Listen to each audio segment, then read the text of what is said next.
بخاری مسلم دونوں میں حدیث ہے، نبی علیہ السلام کے ایک صحابی تھے،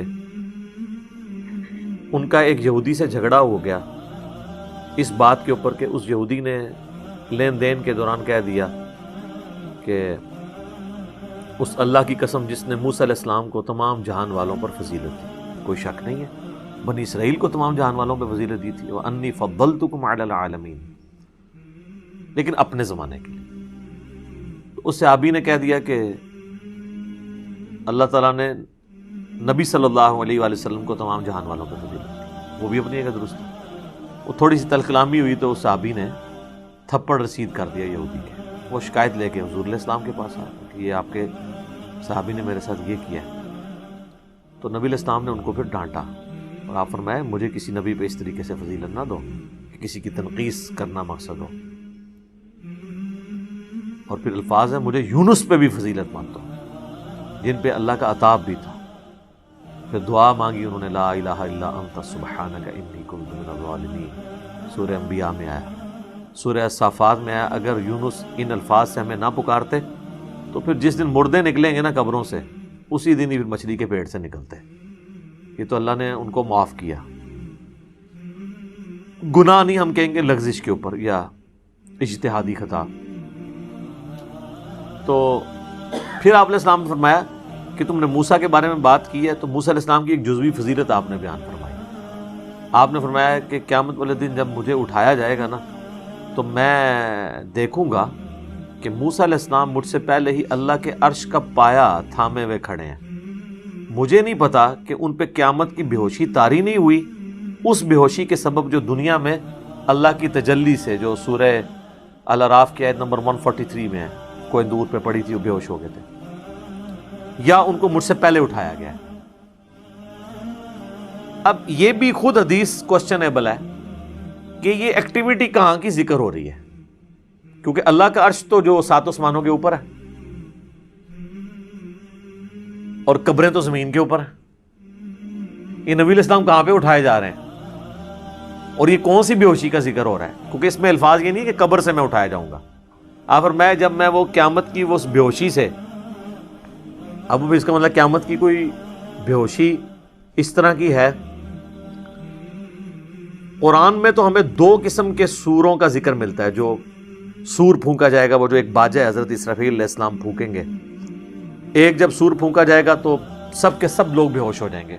سورہ زمر کے اینڈ پہ جا کے آتا ہے نا اس کا ذکر کہ جب سور پھونکا جائے گا، سورت نمبر ہے 39، اس کے بالکل اینڈ پہ 68 نمبر آیت ہے، وَنُفِخَ فِي الصُّورِ، جب سور میں پھونکا جائے گا، فَصَعِقَ مَن فِي السَّمَاوَاتِ وَمَن فِي الْأَرْضِ، ہر کوئی بے ہوش ہو جائے گا جو آسمانوں اور زمین میں، إِلَّا مَن شَاءَ اللَّهُ، ہاں مگر جسے اللہ چاہے۔ اس پہ کہتے ہیں، بعض کہتے ہیں کہ فرشتے شاید اس سے آزاد ہوں، لیکن فرشتوں کو بھی تو الٹیمیٹلی موت آنی ہے۔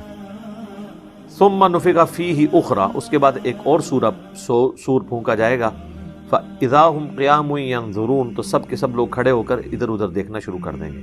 وَأَشْرَقَتِ الْأَرْضُ بِنُورِ رَبِّهَا، اور زمین جگمگا اٹھے گی تیرے رب کے نور سے۔ وَوُضِعَ الْكِتَابُ، اور نامہ اعمال کی کتابیں لا کے سامنے رکھ دی جائیں گی۔ وَجِيءَ بِالنَّبِيِّينَ وَالشُّهَدَاءِ، اور بلا لیا جائے گا انبیاء کو بھی اور دعوت و تبلیغ کا کام کرنے والے لوگ، جو شہادت علی الناس کرنے والے لوگ۔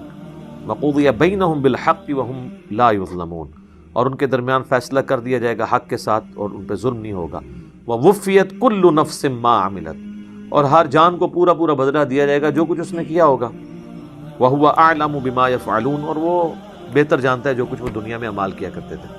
تو یہ جو سور کا ذکر ہے، تو وہ جو باجا پھونکا جائے گا، ایک باجا وہ ہے جس کے بعد اللہ تعالیٰ فرما رہا ہے کہ سب زمین و آسمان میں بے ہوش ہو جائیں گے، سوائے ان کے کہ جن کو اللہ نہیں چاہے گا۔ اور اگر یہ اس نفقے کا ذکر ہو رہا ہے اور اس کے بعد اٹھائے جانے کا، تو اب دنیا پہ تو اللہ کے عرش کا پایا نہیں ہے، تو 7 آسمانوں کے اوپر ہے اور اس کو تھامے میں کھڑے ہیں، تو عین ممکن ہے یہ عالم ارواح کی بات ہو رہی ہو کہ وہاں پر، یعنی یہ جب سور پھونکا جائے گا نا، تو جو لوگ زمین کے اندر ہیں نا وہ بھی سارے بے ہوش ہو جائیں گے، اور جو اپنی قبروں میں عالم برزخ میں ہے یا علیین میں ہے، سجین میں ہے، وہ بھی سارے بے ہوش ہو جائیں گے.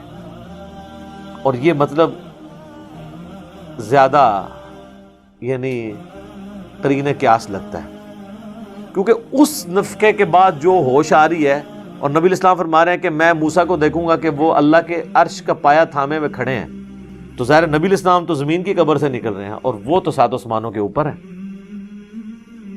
تو اب یہ ایک متشابہ چیز ہے، واللہ عالم.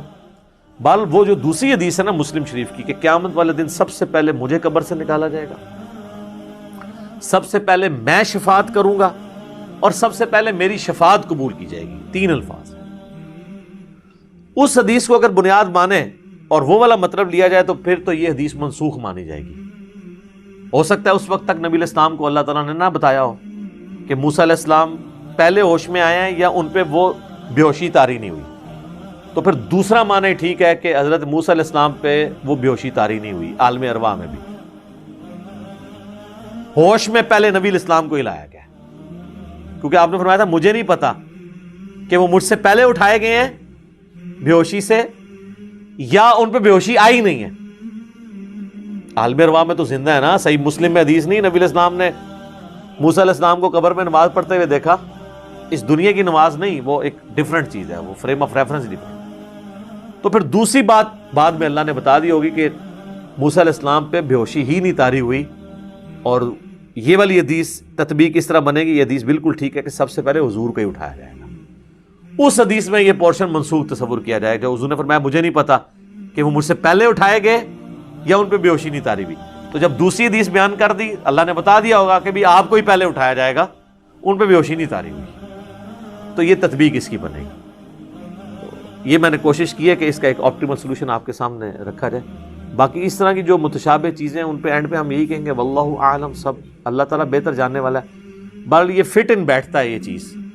اور حضور نے اس میں بھی دیکھے راستہ چھوڑ دیا تھا. آپ نے فرمایا مجھے نہیں پتا کہ مجھ سے پہلے ان کو اٹھایا گیا یا بے ہوشی طاری نہیں ہوئی، اور یہاں آپ کہہ رہے ہیں مجھے پہلے اٹھایا جائے گا. مراد یہ ہے کہ پھر وہ بے ہوشی والی بات ٹھیک ہے کہ ان کو دنیا میں اللہ کی تجلی سے جو بے ہوشی طاری ہوئی تھی ان پہ، اس کے بدلے وہ آخرت کی بے ہوشی طاری نہ ہو.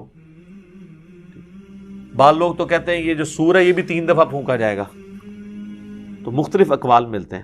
الٹیمیٹلی یہ جو مسلم کی حدیث ہے نا، سب سے پہلے حضور علیہ السلام کو نکالا جائے گا، اس میں کوئی شک نہیں ہے.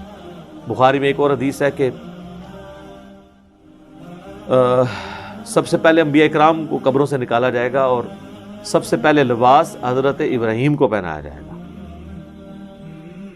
اور بخاری مسلم میں حدیث ہے جب نبی علیہ السلام نے فرمایا نا کہ اور عورتیں مرد سب کے سب بالکل ننگی حالت میں قبروں سے نکلیں گے، تو سیدہ عائشہ نے کہا کہ یا رسول اللہ بالکل ننگے ہوں گے تو وہ ایک دوسرے کو دیکھ رہے ہوں گے. تو حضور نے فرمایا عائشہ وہ دن ہی بہت سخت ہے، وہ اس سے زیادہ سخت ہے کہ کوئی یہ دیکھنا شروع کر دے. اوتے بھائی جی ہاتھ پیر پہ ہونے نے، ٹھیک ہے نا جی، اللہ معافی دے. بخاری مسلم میں حدیث ہے کوئی اپنے گھٹنوں تک پسینے میں ڈبکیاں کھا رہا ہوگا، کوئی جو ہے وہ اپنے سینے تک اور کوئی سر تک، ٹھیک ہے نا. ادھر تو حالت ہی کوئی نہیں ہونی، ادھر ہاتھ پاؤں پڑ جاتے ہیں. اور ادھر بھی آپ یہ دیکھ سکتے ہیں کہیں پہ خود کش حملہ ہو جائے، کہیں پہ بم پھٹ جائے، تو وہاں کسی کو اس چیز کی ہوش ہوتی ہے؟ کس طرح جسم کے لوتھڑے سب لوگ اپنے چکروں میں. آپ کبھی یہ فوجیوں سے پوچھیں. اسی لیے آپ دیکھیں جن لوگوں کی فوجیوں کی ڈیوٹیاں بارڈرز پہ لگی ہوئی ہیں نا، وہ آپ ان کا ایمان کا لیول بھی دیکھیں کیا ہوتا ہے. آئے دن وہ لاشیں اٹھاتے ہیں اور وہ دنیا کی بے ثباتی ان کے اوپر کافی اثر کر گئی ہوتی ہے. یہاں جو وائی فائی استعمال کرتے ہیں یا ایئر کنڈیشن کمروں میں بیٹھتے ہیں ان کا تو مسئلہ ڈیفرنٹ ہے، لیکن جو بیچارے ہر وقت لاشیں اپنے بھائیوں کی اٹھا رہے ہوتے ہیں نا، وہ واقعی دنیا کی بے ثباتی ان کے اندر آئی ہوتی ہے. تو وہ ان چیزوں سے بہت زیادہ یعنی بلند ہو چکے ہوتے ہیں کہ وہ ان چیزوں کی طرف توجہ کر رہے ہیں. اس وقت تو ہوش ہی کو نہیں ہوتی، تو بس ویسے لگ رہا ہوتا ہے نا کہ ایسے ہو جائے گا.